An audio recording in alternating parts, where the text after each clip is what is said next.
Hey everyone, Gill Gross here post-match. Jannik Sinner versus Jack Draper, US Open 2024 semifinal. If you're not here for spoilers, click off the video. Jannik Sinner advances to the US Open final, continuing his terrific hardcourt run in 2024, beating his very close friend, Jack Draper, in straight sets in Jack's first major semifinal. I want to give props to both of these guys because they were in similar boats coming into the tournament. A very unpleasant thing happened to both of them, and mentally they had to find a way to focus on the tennis and perform at their best, to not let the off-court thing get in the way of that. And for Sinner, it was the doping saga, the positive test coming out and becoming public. And for Jack Draper, it was the mess with the Felix Auger-Aliassime match point, which I spoke to Jack after the tournament, and he admitted that he really couldn't be his best against Holger Rune because it was all he could think about for the 24 hours after it occurred. So, both of them were able to make great runs. Obviously, Sinner is still alive. So now we can get into that part of it. The biggest thing was physical. Physicality is where you have to start with this one, because Draper, first of all, had a massive issue with his sweating, which became a distraction more than anything. Maybe some grip slipping, which is actually even more severe than a distraction because it quite literally affects your shot in a pretty fatal way when your grip slips. And then we got some vomiting, and then we got very early fatigue. Like start of the second set, Jack was clearly, from that point on, a little bit slow compared to how he started the match, which he fought through really well. And I would commend Jack's toughness. He certainly showed a willingness to suffer, a lot of fight, a lot of heart, grit. So I give him all the credit in the world for that. But the sweat thing was interesting. 63% humidity, that'll do it. That would contribute to that. I think a veteran player should have enough, systems in place with equipment and routines where you find a way to not let that get in the way of performance. It's very rare, obviously, that I'm talking about sweating in a post-match analysis. And that's because most players do manage to keep that from getting in the way. So I don't know if Jack needs to make some adjustments in that area, if this will be like a pretty, frank lesson learned. Obviously, British guy, didn't grow up in those kinds of conditions. I think it's safe to assume with the stifling humidity, although I hear it's been bad this year in the UK. I have not experienced it for myself, but that's what I hear. Other than the humidity, though, I got to think the nerves played a big factor. I got to think that the tension of the occasion contributed to a very premature fatiguing for Jack, and couldn't hold his water down. So that's where we got the vomiting. And Sinner, whose movement has looked really explosive all tournament to me, which hadn't been the case all summer. Something that I was slightly concerned about coming into the event was the thought that maybe Jannik just wasn't quite as strong in the legs because of all of the physical setbacks he had over the course of the clay court season. And the fact that in the Wimbledon loss against Medvedev, his legs kind of slowed down on him. In the semifinal loss against Alcaraz at Roland Garros, his legs slowed down on him. So it was just something that I certainly was monitoring, but he's looked explosive all tournament long, and he ran through the finish line in this match. I mean, sure, it's only a 3-setter. That should be expected of someone who's ready to try to win the title here, but it is worth saying that Sinner also experienced the same conditions, the 63% humidity, 79 degrees, I believe, and he really didn't look compromised at all from a energy standpoint. So well done from Jannik there. The performance overall, it reminded me a lot of the Tommy Paul match. I don't think that Jannik was, really on top of it throughout, but in the big points and in the big moments, I thought he was extremely sharp. So he raised his level when it mattered, and usually that's good enough. Like, when you're saying that after a match, it usually means the player won the match. You don't need to be great the whole time. But Jannik won a big tiebreak in the second set where Jack was kind of making one final push. He played a really bad service game to even up the first set at 4-all, but then raised his level in the last two games of the first set and just went total lockdown mode there. So I have some theories on Sinner's clutchness that I want to share right now. He's 3-0 now in tie breaks this tournament. He is 19-6 on the year. Just an outstanding record. He also leads the tour in break points saved percentage. Doesn't lead in hold percentage, but he leads in break point save percentage. Actually, does he? Let me make sure I'm not off on that. He might lead in hold percentage. But let me compare the stats to try to flesh out this whole clutchness thing. So his hold percentage, he's tied with Berrettini for first, 91.7. But then if we go to breakpoint saved percentage, he's better than Berrettini. He's first place, 75%. Okay. Anyway, point is, Jannik Sinner's been very clutch this year. If I actually only took the hard court stats, it would probably look even better. Let's do that. Why not? We're here. Hold percentage on hard court, and Sinner is 91.7% ahead of Hurkacz and Djokovic and Zverev and Rublev. So that kind of knocked Berrettini off of the running, and it gave Sinner a much more sizable lead because Hurkacz is 90.3% and Sinner is 91.7%. Okay, digression. Didn't think I would go there.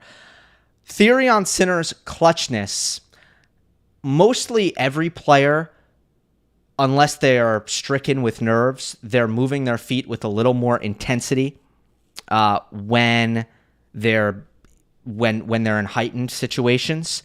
And I think for Sinner, something happens with him on the forehand that I notice. The bigger the point is, the quicker he gets to his spot. So he gets there earlier, and he loves this three-quarter stance forehand. It's not closed stance, it's not open stance. But when he's in the middle of the court, whether it's running around or sometimes even he can get there when he needs to move a little bit to his right, he gets to this three-quarter stance forehand. So it's left foot in front of the right foot, but also not completely closed off.